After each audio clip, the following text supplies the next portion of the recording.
പറയണ്ട. ദിവാൻ കഴിഞ്ഞിരിക്കുകയാണ് എന്ത് ഇപ്പം വിശക്കുന്നു അതാണ് തോന്നുന്നത്.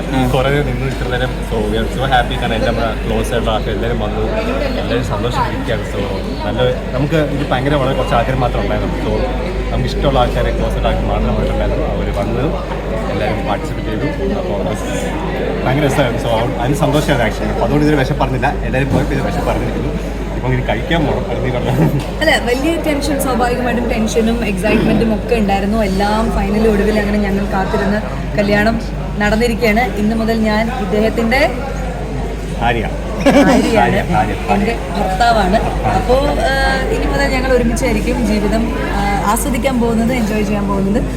ഇന്നത്തെ കുറേ നല്ല സർപ്രൈസ് മൊമെന്റ്സ് ഉണ്ടായിരുന്നു. സുരേഷ് ഏട്ടൻ വന്നു, ദിലീപ് ഏട്ടൻ വന്നു, ശ്വേതാജി വന്നു, അനുശ്രീ, മഞ്ജു ചേച്ചി, രജനേച്ചി, ദേവി. അപ്പോൾ സരിയു എല്ലാവരും കൂടി ആഘോഷമാക്കിയപ്പോഴും ഞാൻ ഇമോഷണലി ഭയങ്കര എന്താ പറയുക തളർന്നു ഞാൻ.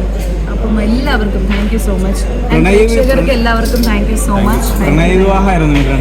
അതെ, എങ്ങനെയായിരുന്നു ആദ്യം കണ്ടുമുട്ടിയൊരു സന്ദർഭം എന്ന് പറയാം? അത് പിന്നെ ഒരു ഇന്റർവ്യൂവിൽ പറഞ്ഞ പോലെ, കാരണം വലിയ കഥയാണ്. 2 വർഷത്തെ കഥയാണ്.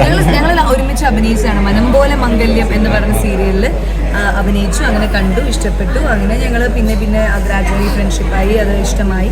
അങ്ങനെ അത് വളരെ ഓർഗാനിക് ആയിട്ടൊരു കല്യാണത്തിലേക്ക് എത്തി. ഫാമിലി എല്ലാവരും സപ്പോർട്ട് ചെയ്തു. അപ്പം മനം പോലെ മംഗല്യം ആയി. വിവാഹം എവിടെ ചേട്ടായിരുന്നു? വിവാഹം എവിടെ വെച്ചിട്ടായിരുന്നു? ഞാൻ കുറച്ച് സീക്രട്ട് ആക്കിയത് മാത്രമേ ഉള്ളൂ.